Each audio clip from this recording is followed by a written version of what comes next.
Barbed wire, I find it sort of easier to get it past one of those and then put a bend in it. Oh yeah. And that sort of frees up a hand. Mm-hmm. Right, other side of the barb, you mean? Yeah, and then come back over.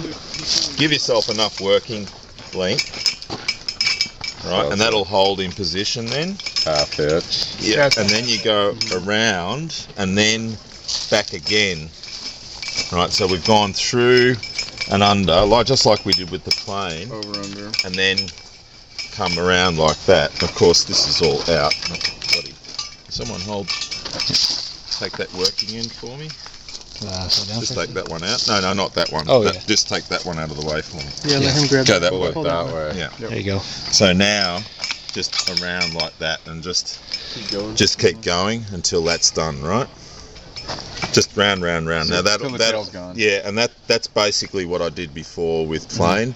It's just such a simple thing, but you see people just wrap around and then go like that, and then they wonder why their fence goes slack. So just one half hitch and then a wrapper. Yeah, it's exactly it. It's so simple. So then it creates a self-locking. It creates a self-locking nut. Yeah, exactly. So there's that. Just watch out, mate. Watch your face.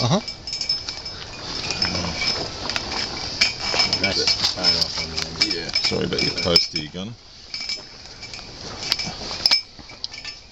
Okay. Now, I'll just leave that sit there for a minute.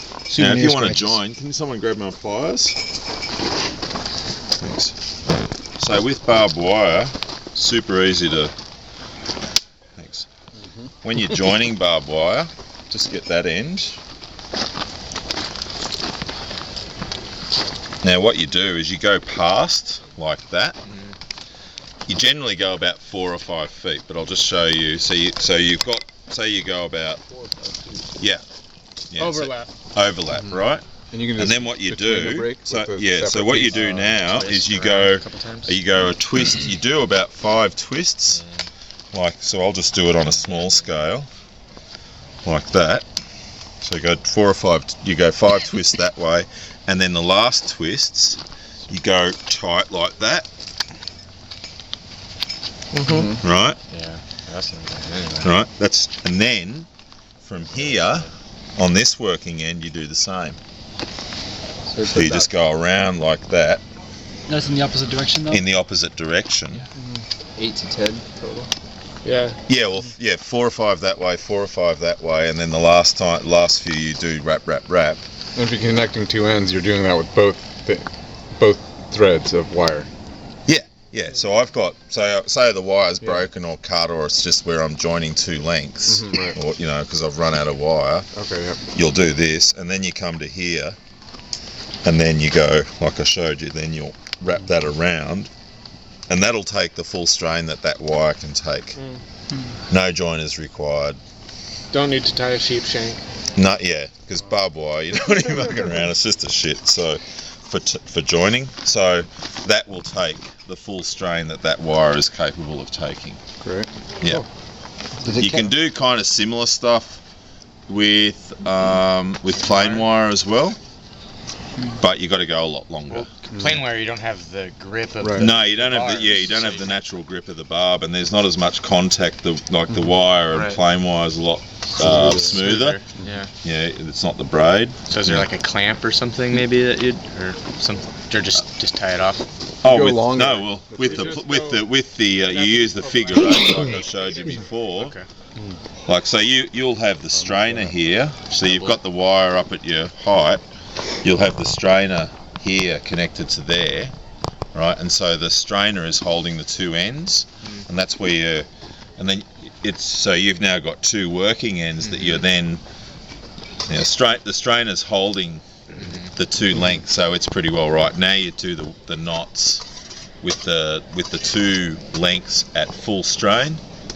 Do your knots, release the strainer, and then ping the knots. So you gotta overstrain.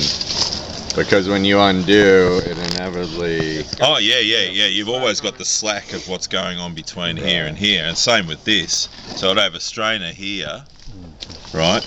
And, the strainer... We use a different strainer. Ours has got a chain. So you've got one bit there, and then you've got the actual ratchet here that's connected to the other length. With the gripper thing. With the grip, they both grip. One grips here, one grips here, and then you strain it up, and then you got the two working ends between. But I like to use the tensioner. There's a New Zealand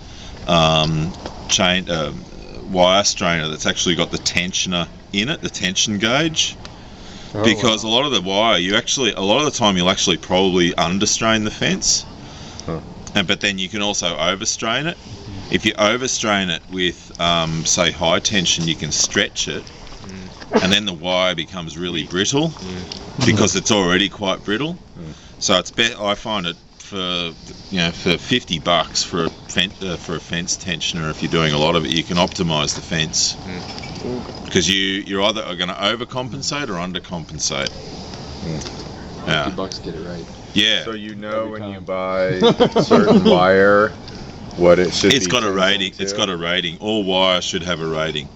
And that's what you look That's for what you that strain. gauge to go to. Correct. And it'll be in, like in our part of the world, it's in Newton meters, which is the same. It's a torque rating. So like you got horsepower and torque. Foot pounds. Yeah. I don't know what it'll be here. Probably. Yeah. But maybe Newton meters. Yeah. Yeah. So that's basically what I wanted to show you.